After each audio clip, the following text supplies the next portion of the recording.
साथियों, मैं ऐसे धर्म को मानता हूं जो समानता और भाईचारा सिखाता हो। बाबा साहेब डॉक्टर भीमराव अंबेडकर के अनुसार बाबा साहेब डॉक्टर भीमराव अंबेडकर कल 14 अक्टूबर को धम्म दीक्षा ग्रहण किया था। 14 अक्टूबर 1956 में बाबा साहेब डॉक्टर भीमराव अंबेडकर ने बौद्ध धर्म ग्रहण किया था, 22 प्रतिज्ञा ग्रहण की थी और उन्होंने हिंदू धर्म को छोड़ करके बौद्ध धर्म की ओर चल दिए थे। इस पर आकाश आनंद ने क्या लिखा है आपको बताएंगे। वहीं सबसे बड़ी खबर जातिवादी में संलिप्त चिराग पासवान की खबर है जो आपको मैं बताऊंगा, सबसे बड़ी खबर है। और दोस्तों आपको बता दें, सतीश चंद्र मिश्रा पर जो लोग उंगली उठाते हैं उनके लिए आज सबसे बड़ी खबर है। उन्हें इस वीडियो को पूरा देखना चाहिए। जो लोग ये कहते हैं कि सतीश चंद्र मिश्रा की वजह से बहुजन समाज पार्टी का सत्यानाश हुआ है, जो लोग ये कहते हैं बहुजन समाज पार्टी का जनाधार सतीश चंद्र मिश्रा की वजह से कम हुआ है, वो लोग इस वीडियो को शुरू से और आखिर तक जरूर देखें। वहीं सबसे बड़ी खबर, जिस तरह से देश में दंगे हो रहे हैं, रेप, हत्याकांड, मर्डर, लूटपाट हो रहा है, उस चीज को देखते हुए सर्व समाज के लोगों ने कहा, मायावती जी आपको यूपी और देश के सियासत को संभालना होगा। आज तमाम बड़ी खबर है जिस पर बातचीत करेंगे। चलिए आज की वीडियो हम शुरू करते हैं।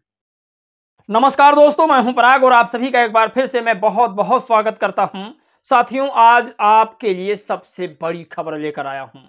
सबसे बड़ी खबर वो इस लिहाज से भी है कि बहुजन समाज पार्टी की सुप्रीमो मायावती जी की लोग तारीफ कर रहे हैं और उनका कहना है कि यदि मायावती जी उत्तर प्रदेश को संभाल रही होती तो लखनऊ, बहराइच, उत्तर प्रदेश में जितने हत्याकांड हो रहे हैं वो कतई ना होता। मायावती जी की डिमांड बढ़ती जा रही है और मायावती जी ने इन सारी चीजों को देखते हुए सारा भागदौड़ आकाश आनंद पर संभालने की जिम्मेदारी दे दी है और आकाश आनंद ने कोई कसर नहीं छोड़ा है।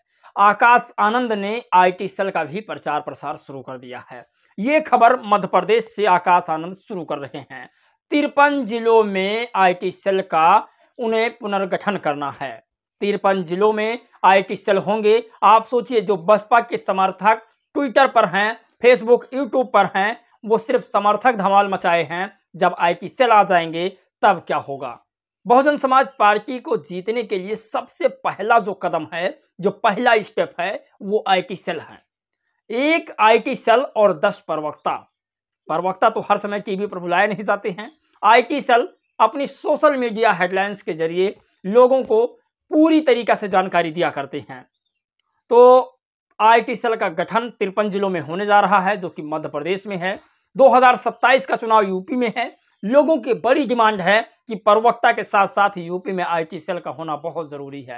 अब आईटी सेल का काम क्या होता है पहले उस पर बातचीत करेंगे, उसके बाद सतीश चंद्र मिश्रा, चिराग पासवान और भी जितनी खबर हमने बताई है आकाश आनंद को लेकर के उस पर बातचीत करते हैं।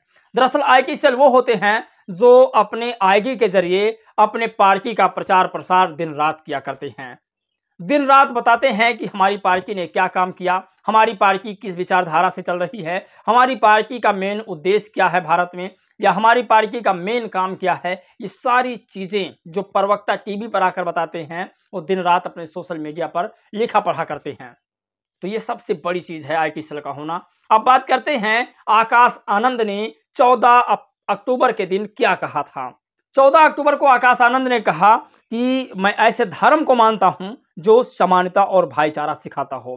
बाबा साहेब डॉक्टर भीमराव अंबेडकर के अनुसार 14 अक्टूबर 1956 को परम पूज्य बाबा साहेब डॉक्टर भीमराव अंबेडकर जी ने नागपुर में अपने लाखों अनुयायियों के साथ बौद्ध धर्म की दीक्षा ली थी। उन्होंने अष्टांगिक मार्ग की शिक्षाओं में 14 शिक्षाएं जोड़कर 22 प्रतिज्ञा दी थी और धम्म के रुके हुए चक्र को फिर से गतिमान किया था। हमारा अधिकार, हमारा सत्य और हमारा आंदोलन इन्हीं 22 प्रतिज्ञाओं से प्रेरित है। जय भीम, नमो बुद्धाय। ये आकाश आनंद ने लिखा है। आकाश आनंद ने कहा कि बाबा साहेब के बताए हुए रास्ते पर पूरे सर्व समाज के लोगों को चलना चाहिए। उन्होंने कहा कि बौद्ध ही सत्य है। इस देश का पुराना धर्म बौद्ध धर्म है और बौद्ध पूरे देश में माने जाते हैं, सबसे कम भारत में माने जाते हैं, जबकि उनकी जन्म कुंडली भारत से ही है। तो ये सबसे बड़ी खबर है। चिराग पासवान को लेकर के बड़ी खबर आई है। चिराग पासवान को Z+ की सुरक्षा मिली है। चिराग पासवान को Z+ की सुरक्षा। अखिलेश यादव के पास 37 सांसद हैं। उत्तर प्रदेश में सबसे ज्यादा वोट पाने वाले अखिलेश यादव हैं। अखिलेश यादव को कोई सुरक्षा नहीं मिली है। लोगों का सवाल है कि अखिलेश यादव को सुरक्षा नहीं मिली है और चिराग पासवान को Z+ सुरक्षा क्यों मिली है। अगर इसे हम जाति के एंगल से देखें तो जाति के एंगल से यह आता है कि एक दलित समाज के व्यक्ति को Z+ की सुरक्षा मिली है तो क्यों आखिर लोगों के पेट में दर्द हो रहा है। अब चिराग पासवान को Z+ की सुरक्षा मिली है और लोग कह रहे हैं अखिलेश यादव को नहीं मिली है। अरे भाई, अखिलेश यादव को मिलनी चाहिए, लेकिन इसमें चिराग पासवान की क्या गलती है। इसमें चिराग पासवान की क्या गलती है। आप जैसा को साथ में जोड़ देते या और भी बड़े तमाम नेता हैं उनके साथ जोड़ देते, श्रमण आर्मी के तमाम लोग हैं उनके साथ जोड़ देते, लेकिन चिराग पासवान चूंकि दलित समाज से आते हैं इसीलिए उनके साथ उनका जोड़ना लाजमी है। चिराग पासवान जी को Z+ की सुरक्षा मिली, अच्छी बात है, मिलनी भी चाहिए। श्री अखिलेश यादव जी यूपी के मुख्यमंत्री रहे, समाजवादी पार्टी के राष्ट्रीय अध्यक्ष और 37 लोकसभा MP हैं। क्या श्री अखिलेश यादव जी को Z+ की सिक्योरिटी मिलनी चाहिए। श्री अखिलेश यादव जी जन नेता हैं, कृपया उनकी सुरक्षा का ख्याल रखते हुए Z+ की सिक्योरिटी दी जाए। बिल्कुल जरूरी है, अखिलेश यादव जी को Z+ की सुरक्षा मिलनी चाहिए और इस पर मैं पूरी सहमति दिखाता हूं, लेकिन इसका मतलब ये नहीं है कि अगर चिराग पासवान को मिली है तो उसको हम सबके सामने बताएं कि इनको मिली है, इनको क्यों नहीं मिली है। चिराग पासवान भी कोई मामूली नेता नहीं है, वो भी अपने पार्टी के राष्ट्रीय अध्यक्ष हैं और अब इस समय प्रेजेंट टाइम में वो भी मंत्री सांसद हैं उनके तमाम।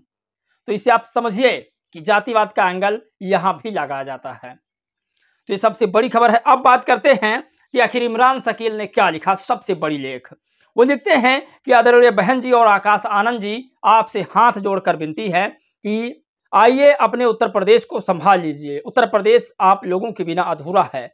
हमारे लोगों ने जाने अनजाने में जो भी नादानियां की है उन सब की तरफ से हम हाथ जोड़कर माफी मांग रहे हैं। हमारे लोग भोले हैं, नादान हैं, जज्बाती लोग हैं। कुछ दुष्टों ने ब्रेन वॉश कर दिया और हमारे लोगों को उन दुष्टों के जाल से बचा लीजिए। आइए, उत्तर प्रदेश पुकार रहा है, पुकार कर आप लोगों को बुला रहा है। हमें पता है कि आप लोग जिस दिन चाह लेंगे उस दिन आ जाएंगे। आप लोगों ने जब जो चाहा वो हुआ, अब और देर मत कीजिए।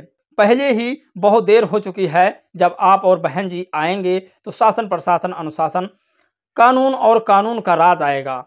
आप लोगों को अमन और इंसाफ कायम करने आना ही होगा। समता, समानता और बंधुता के लिए, सामाजिक और आर्थिक न्याय के लिए, समतामूलक समाज के लिए, सांप्रदायिक सौहार्द के लिए आपको आना ही होगा।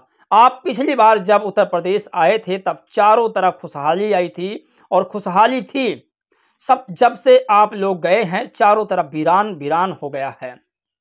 उत्तर प्रदेश की बेहतरी के लिए आपको हर हाल में आना ही होगा। सभी लोग जानते हैं कि बहुजन समाज पार्टी के आने से खुशहाली बढ़ती है। NDTV पे तमाम जो है बहन जी की उस वक्त वीडियो चलाई जाती थी जब सरकार में थी और लगातार यही बताया जा रही थी कि बसपा की सरकार से सभी नेता मुख्यमंत्रियों को सीखना चाहिए। अब आपको बताते हैं आखिरी सवाल कि आखिर सतीश चंद्र मिश्रा बसपा क्यों जरूरी है। दरअसल जो लोग कहते हैं कि सतीश चंद्र मिश्रा बसपा में जब से आए हैं तब से बसपा का जनाधार कम हो रहा है। साथियों, आपको बता दें कि सतीश चंद्र मिश्रा BSP के साथ गद्दारी व धोखा सतीश चंद्र मिश्रा ने नहीं किया, बल्कि बहुजन समाज के नेताओं ने दिया है। सतीश चंद्र मिश्रा तो आज भी BSP के बुरे दौर में कंधे से कंधा मिलाकर खड़े हुए हैं। सतीश चंद्र मिश्रा पर बड़े अड़े आरोप लगाना बहुत आसान है, पर उनके जैसा बनना नामुमकिन है। सतीश चंद्र मिश्रा BSP के सच्चे व ईमानदार नेता हैं। सतीश चंद्र मिश्रा का व्यक्तित्व शानदार है। बहुजन समाज पार्टी के एक एक कार्यकर्ता व बहुजन समाज के प्रत्येक व्यक्ति को BSP के राष्ट्रीय महासचिव सतीश चंद्र मिश्रा द्वारा जुलाई 2017 संसद के उच्च सदन में बहुजन समाज के हक अधिकारों के लिए बोली गई स्पीच सुनिए जरूर। भाषण के मुख्य बिंदु, सतीश चंद्र मिश्रा ने राज्यसभा में रोहित वेमुला के मौत का मुद्दा उठाया था। सतीश चंद्र मिश्रा ने दलितों के साथ जो अमानवीय घटना हुई यह राज्यसभा में उठाया था। सतीश चंद्र मिश्रा ने सहारनपुर हिंसा व शब्बीरपुर में दलितों के घरों को जला दिया गया था, यह घटना भी राज्यसभा में उठाया था। सतीश चंद्र मिश्रा, बहन कुमारी मायावती जी को राज्यसभा में बोलने नहीं दिया गया, इस पर सतीश चंद्र मिश्रा ने पीठासीन भाजपा कांग्रेस के सांसदों व पूर्व सदन के सांसदों को जमकर सुनाया था। अब आप सोचिए, ऐसे कुछ नाम आपको हम बताने जा रहे हैं जो सतीश चंद्र मिश्रा जी की बराबरी नहीं कर सकते हैं। बहुजन समाज पार्टी में लल्ला भैया नेता बनते हैं, बहुजन समाज पार्टी में स्वामी प्रसाद मौर्य नेता बनते हैं, बहुजन समाज पार्टी में तमाम ऐसे नेता हैं जो बन करके और पार्टी को छोड़ देते हैं।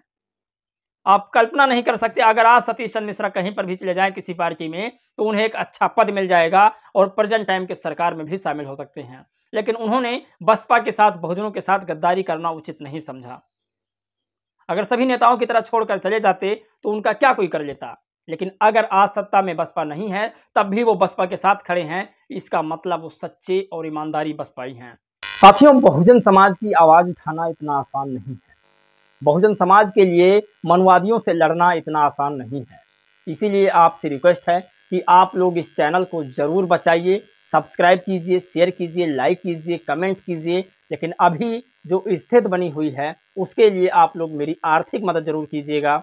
आपकी आर्थिक मदद से ही हम आगे काम कर सकते हैं। आप लोग से जो भी बन बने, मुझे पता है कि मेरा समाज अभी गरीब है, उतना ज़्यादा सक्सेसफुल नहीं है, तो जो भी आपके पास हो वो आप मुझे थोड़ा थोड़ा देने की कोशिश करें।